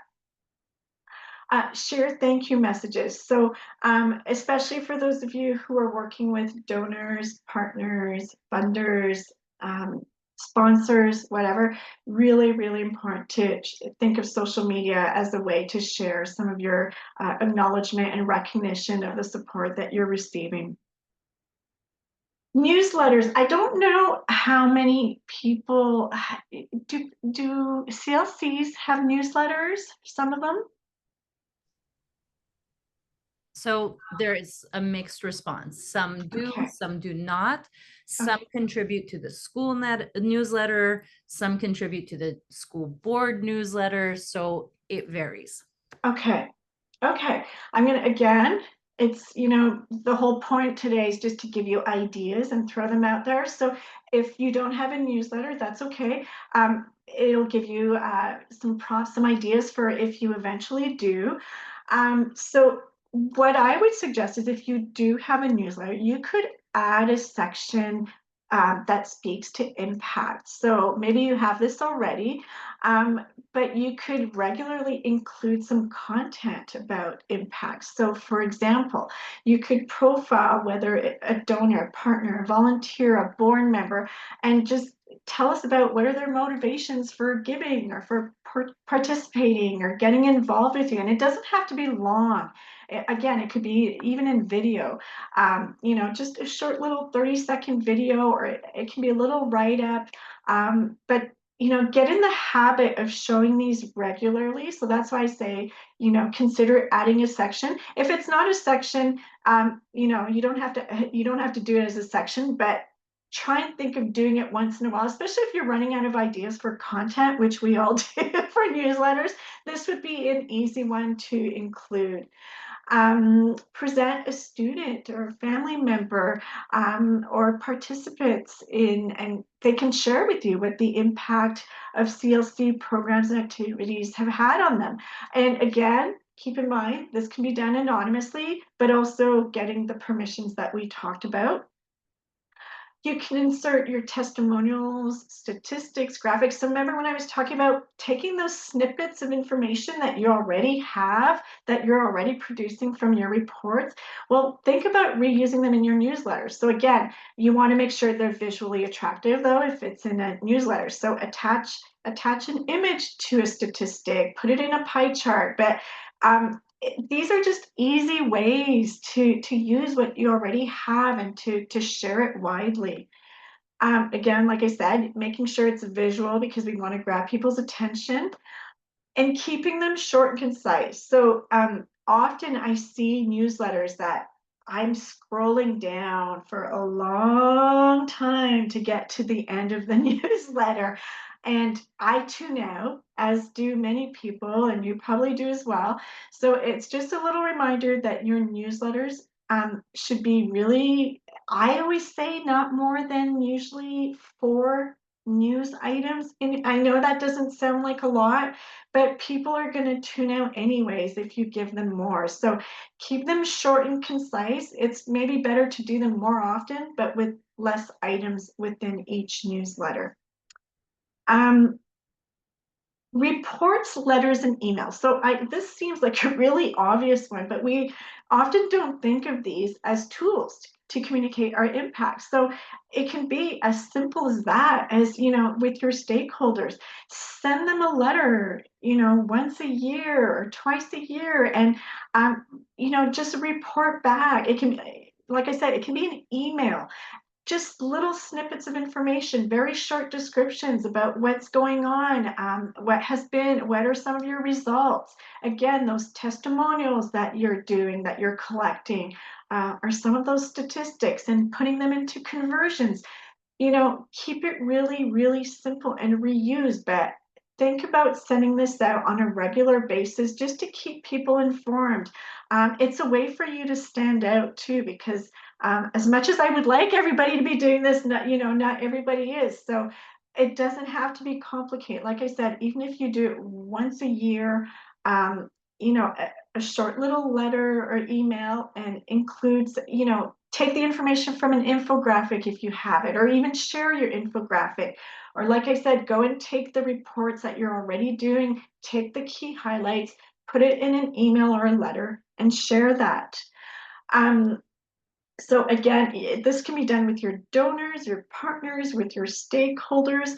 I'm going to say with your donors, for some of you that work with donors and sponsors, etc., keep in mind that you should always be communicating with them before you even make another solicitation or request for more funding or more money or whatever. So communicate them at least once a year after you've received the funding, and let them know what's going on. How did you use those funds? Again, what was the impact? What difference did those funds make? So really, really important to do that before you ask again for more money. If you're going to use these tools, make sure that they're varied, like I said, with the quantitative and the qualitative information. So you want the numbers, of course, we have to use them, but make sure you're including some of the rich information that we talked about, like the testimonials and visuals, etc. The great thing about if you're doing it by email is you can share some of the electronic things that we talked about. So whether it's videos or infographics, it's a lot easier to share it that way. And I think with the Canada Post situation right now, it's, I understand it's going to be less obvious to share letters by snail mail, but that's another reason why going electronic and going the email route is a great way to also share, like I said, that some of the things that we can't share by letters. So for example, videos. And remember to use the information that already exists. I don't want you to reinvent things here. I want you to go through what you have, what you've already created, what you've already submitted, and think of ways that you can kind of revamp that and add on to it and just reuse it. Okay, can I preface this one? Yeah, go Okay. ahead. So you are all hearing this first for the here for the first time. So my Claude and I were having this discussion on how we could frame this idea. The original idea from Marie-Claude is these site visits. And in a school context, what would that look like? And so we were imagining if the so some schools, not all schools, but some schools have a dedicated space for community events, or what's sometimes known as the CLC room. Now, of course, we remind everyone the CLC is not a place, it's an approach. But the reality is, in some schools, there is a space. I could think of several that have a multi-purpose room and some other rooms that are used for school community partnership events. So keeping that in mind, that's the preface to this. If that is the case, we're thinking of site visit as open house. Yes. And Catherine, correct me if I'm wrong, but don't most schools do an annual open, or some do even twice a year? Do. Yes, they absolutely do. So even if you don't have a dedicated space, but say there's programming running, or you are able to be there with your partners, like all of these are tips and tricks that could be used in this context. So again, as I love how you've been framing all of these suggestions, Marie-Claude, is some of these may spark an idea for you. Some of these may be feasible, some of them might not. So just think about it in multiple ways. Well, at an open house, like, could it not just be like even as simple as having a kiosk or a table there? And Yeah, so that's that's what we want to simplify, and take what's applicable for you, or try and make it work for you, according to your circumstances. So like I said, it's not feasible for everybody, but this is what I love about open houses, site visits, that kind of thing. It's the face-to-face contact, it's that interpersonal contact that makes a big difference. And we often say that to hear about a service or a program, written up or whatever, it's one thing, but to see it in its context, that's a whole other thing, right? So that's why these open house or visits can be a really, really good idea. Or like I said, it may not be applicable for everybody, but if it is, try and use these. So what we want to do is we want to try, and if you do have the physical space, bring some of your stakeholders, let them see what that space is like. If you don't have the physical space, then invite them to the open houses and see, and it's an opportunity to come and learn and see what your programs and services are all about. Like I say here, to present what is it that you do exactly, the services that you provide. So even if you can't have students available for these site visits, think about using your volunteers or your staff who could be there at the table, at the kiosk, or if it's in the location itself, to talk about what it is that you do, the impact that you have, the partnerships that you have, the effect, the difference you're making for students and families in the community. And think about, I didn't write this, but if you're producing infographics, things like that, think about having those available too as takeaways. So, it's just it's one more thing in your toolbox. It's not the only thing, but it could work for some of you, and it could be a good way to share some impact info. So I'm going to kind of bring it all together. So how do we put all this information together? I'm going to go back to the example that I used at the very beginning. Remember how I presented on the left here? It was the output information, convert it into the outcome. So for example, we had the 200 students who attended the summer programs. We had the 50 laptops who were distributed to families. We had the 100 teachers who were trained in community service learning. We had 4 homework workshops that were held for parents. So again, I want to emphasize, this is the information that you're already collecting. You have this quantitative information. Now what we want you to do is turn it into an outcome information. So making those comparisons, going beyond the statistic. So the way that we got this information is from, well, exactly what I presented. It's all your admin information that you're already collecting. It's possibly thinking of incorporating a short survey, a really simple short survey that could get to some of these outcome information type of data. Especially if people leave a testimonial, because you can use those. Like I said, for some of your programs, if it's applicable, you could think about using a journal, interviews, or focus groups. And then once you have that information, it's making sure that you reuse them in, again, however you can, in snippets of information, breaking things down, using testimonials wherever you can. You have them.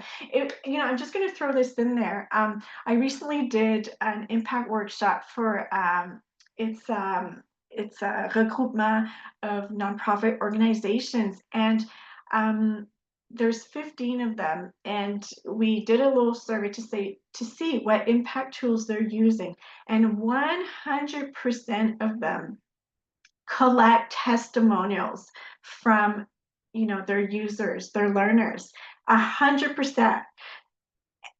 Except what was really interesting is when we asked, how are you using, none of them, or the vast majority, I shouldn't say none of them, I'm sorry, but the vast majority of them were not using testimonials. So the testimonials were sitting like in files for like, well, in case we ever need them, or if we want to do some kind of an appeal or something like that, at least we'll have them.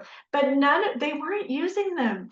And if there's one message I want to really convey to is use what you have. Like, think, this information, it's so important. It can go such a long way. So again, we went through the different tools that you can use. So whether it's on your website, whether it's on your social media, your newsletter, whether it's a simple email, however you do it, just use it and keep sharing it, and think of creative ways that you can reuse that information, because we're kind of, sometimes we're reinventing the wheel, right? Like we're doing so much work to try and meet these reporting requirements, and we think we're just doing it for the reporting requirements, but then we forget that, what, I could actually use this information in other ways too, in some of my in my other communications efforts. So if there, like I said, if there's one thing that I want you to take away, is to use what you have and share it as much as possible.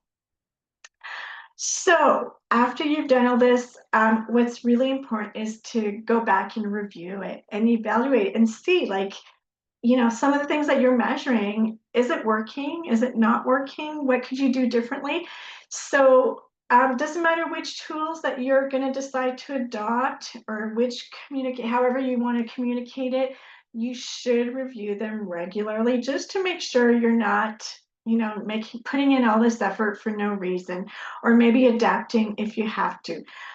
So first of all, you're going to want to, if you're going to do a survey, look at the response rates from your surveys and see, like, what's happening. If you're not getting a lot of response rates, a lot of times it's because you need to be doing those reminders. So see what you could be putting into as an extra step to get more people, encourage more people to fill out some of those surveys. Ask your staff, your volunteers, to give you feedback on your tools. They're a great resource, like, ask them, is this working for you? What's not working? How could we improve?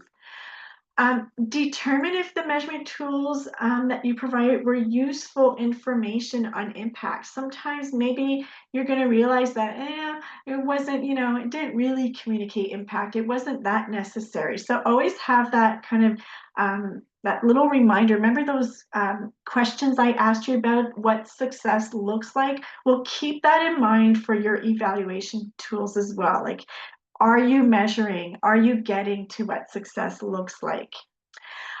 Reviewing ease of collection methods and processes. So, if you're really keen on putting some of these in place, but it turns out that it's so complicated and burdensome for your staff, well, maybe it's not the right tool, or maybe it's not the right timing. So make sure that you review that, and you make changes if that's the case, because we don't want you to be working for no reason here. Determinative data should be collected differently, or other forms of data. So maybe you decide that you're trying survey, and maybe you're realizing, well, maybe survey wasn't quite the right tool because we want to get to the really, really deep information. So maybe we need to be doing interviews instead. So keep that in mind, that it's okay to make changes too. Just because you tried one tool and it's not working doesn't mean you can't incorporate others as well. Identify what extent data was the data that you collected, to what extent was it used in your material. So again, really important, you collected it, make sure that you're using it to its full capacity. Look at whether you're balancing quantitative methods with qualitative methods. So again, we know that you're all doing quantitative methods and you're doing it really, really well. But maybe you just need to balance that out a little bit by incorporating a little bit more qualitative methods in there. Continue to collect testimonials and identify potential storytelling opportunities. So, for example, maybe now is not the right timing for you to do storytelling. But if you're seeing some great examples and you think, oh, wow, that volunteer or that student, or that family, that could be a really, really good example of what we do and the difference we're making. Make sure you track that, keep notes of it, because when you are ready, it'll be so much easier for you to do that. Remember that input and output data are super important, but even more important is your outcome. So you need all of it. You're never going to get away from you need to use all of it. There's no doubt about it. But we need to make that switch over, that little switch over, slowly but surely, towards getting some of the outcome information. So in conclusion, I want to emphasize, and I think I said enough times, right, that you need to keep it simple. Be creative in the tools that you're using to measure and communicate impact. Don't try to incorporate everything that I've presented. Even if you think they're all great ideas and you want to do it all, I don't recommend that you do that. Pick one and just start with that and try it. Just try it and see where it gets you. If it doesn't work, move on, try another. But don't try and do it all. That's like a recipe for disaster. Don't forget to talk about impact everywhere. I gave you lots of examples to show you how it can be really simple. Sometimes I think when we talk about impact, we have this view that, oh, it's going to be so complicated. It's this big research study and we have to, no, impact is not about, that complicated information. You saw examples of how simple impact can be. So think about using it everywhere as much as possible. So, if you have any, we're going to go into questions and discussions in just a little bit, but if you have any questions, if I presented some stuff here and you go back months later and you go, what did Metphone mean by that again? Don't hesitate. You can email me, call me. I'd be more than happy to explain. That's what I'm there for. So yeah, so I'm going to throw it back to you. Catherine, are there any questions, or do people have any comments or something they'd like to discuss? There's some wonderful ideas in the chat. So just some ideas as we're talking about the open houses. Ramona says CLCs can be selling points for families when choosing schools. I believe it's extremely important for CDAs to be present during open house if possible and showcase the impact the CLC has had on schools. And a lot of people responded really positively to that. That's a really, really, well, I can't speak for others, but when I, just from a personal experience with my daughter and visiting open houses, that was the deciding factor, is just the presentations and so I'm sure it influences people's decisions. There's no doubt about it. Absolutely. Another idea, so Robin was saying that being at your schools for parent-teacher interviews as well is a great way to meet parents and show them what CLC is and how to help provide for their kids. Absolutely. I mean, especially if the schools you're working in use the traditional model as opposed to the family-centric model. Ask me about that at another time. There's parents that are just kind of hanging around waiting for their turn. That's a great opportunity to talk with them, to present some of the activities, programming, partners, and the impact ultimately. So I love that idea. You know why? Because it's another example of how you're using what you already have and what you already do. So yeah. we're not complicating things. We're not adding an extra thing. We're going to use what's already being done. So awesome, awesome example. And I like this this thread that you have throughout all of this is, yes, there are the things that we can do, but a lot of it is also to allow the voice of the people who are using the services, who are coming to the programs, who are participating in the activities. So users, participants, students, families, however you want to frame that, depending on what the offer is, but allowing your partners and your participants to speak to the impact that it's had on them. And that's the piece that I find is really interesting. Like you said, sometimes we collect testimonials, and are we using them? Are we showcasing them to the best of our ability, to the best of their potential? And sometimes we don't. It's not a reflex that we have, and that's okay. Like you said, you pick one thing that you want to try, you give it a try, you find the resources around you, whether that's in the community, in the school, at the school board, who can support you, and you move forward. Absolutely. It's the beauty in it. It's the simplicity, right? And just to give you one quick little example, and I thought this was really cute, is I was doing this presentation again for a group, and we were talking about testimonials, and on a website, there was one testimonial, and it was a quote from a child, and again, this is just to demonstrate the simplicity in it. But the quote, and it was in quotation marks, and it was like it didn't even have a picture of the child. I think it was, I don't know if it was a stock image, I can't remember, but the quote said, "I think I can read now." And Oh, it's like it's so simple, but I was thinking in my mind, think about using this on top of a letterhead to write to a stakeholder, or think about having it on, you're doing a social media post, and your post, it's simply that, in quotation marks, "I think I can read now." It's like the simplicity behind it, right? But yeah, it's just thinking of other ways that we can use that information. absolutely.